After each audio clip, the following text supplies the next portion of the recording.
Terça, 7 de novembro. Verso para memorizar. São estas as palavras que eu lhes falei, estando ainda com vocês. Era necessário que se cumprisse tudo o que está escrito a respeito de mim na lei de Moisés, nos profetas e nos salmos. Lucas 24, 44. Espera e missão.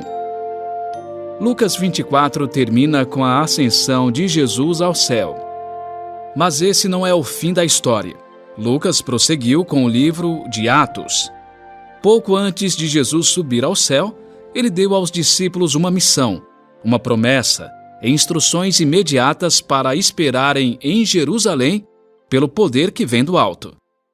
Jesus instruiu os discípulos a esperar em Jerusalém até que ele cumprisse sua promessa de enviar a promessa do Pai, o Espírito Santo, que os capacitaria a ser testemunhas em Jerusalém, Judeia, Samaria e além. Ouça Atos 1, de 12 a 26. Então os apóstolos voltaram do Monte das Oliveiras para Jerusalém. A distância até a cidade é de cerca de 1 quilômetro. Quando entraram na cidade, subiram para o cenáculo onde se reuniram Pedro, João, Tiago, André, Filipe, Tomé, Bartolomeu, Mateus, Tiago, filho de Alfeu, Simão, o Zelote e Judas, filho de Tiago. Todos estes perseveravam unânimes em oração, com as mulheres, com Maria, mãe de Jesus, e com os irmãos dele. Naqueles dias, Pedro se levantou no meio dos irmãos, que formavam um grupo de mais ou menos 120 pessoas, e disse: Irmãos, era necessário que se cumprisse a Escritura, que o Espírito Santo predisse pela boca de Davi a respeito de Judas, que foi o guia daqueles que prenderam Jesus. Ele era um dos nossos e teve parte nesse ministério. Ora, este homem adquiriu um campo com o preço da iniquidade e, caindo de cabeça, rompeu-se pelo meio e todos os seus intestinos se derramaram. Isto chegou ao conhecimento de todos os moradores de Jerusalém, de maneira que em sua própria língua esse campo era chamado de Alcedama, isto é, campo de sangue. E Pedro continuou: porque está escrito no livro dos Salmos: fique deserta a sua morada, e não haja quem nela habite, e que outro tome o seu encargo.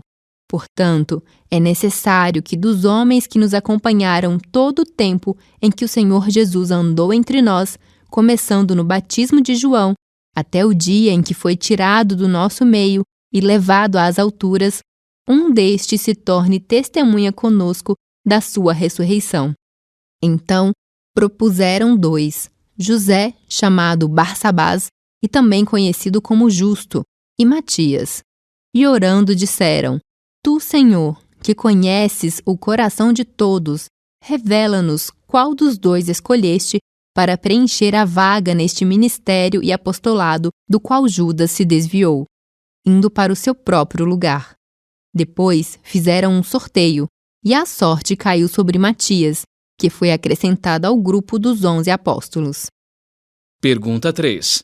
O que os discípulos, que naquela época totalizavam cerca de 120 homens e mulheres, faziam enquanto esperavam? Jesus tinha dado aos discípulos uma missão clara. Deveriam ser testemunhas dele ao mundo. Então, enquanto esperavam, preparavam-se para sua missão de 2 maneiras. Primeiro, continuaram unidos em oração e súplica.